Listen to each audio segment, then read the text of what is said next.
যেই স্বপ্ন এবং যেই আকাঙ্ক্ষা নিয়ে এদেশের মানুষ জুলাই আন্দোলন তথা ৫ই অগাস্টের যে বিপ্লব ঘটিয়েছিল, সেই বিপ্লব দিনের পর দিন ব্যর্থতায় পর্যবসিত হচ্ছে।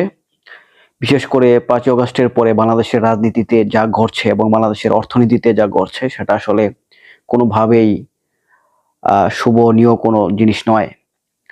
একের পর এক রাজনৈতিক দাঙ্গা, চাঁদাবাজি, লুটপাট থেকে শুরু করে মারামারি, খুন, এই সবকিছু মিলে দেশের অবস্থা খুবই খারাপ। এবং বিগত কয়েকদিন আগে, বিগত কয়েকদিন না, গতকালকে যে ঘটনা, শেরপুরে যে ঘটনা, সেটা এটার মধ্যে একটা নতুন সংযোজন নিয়ে আসছে।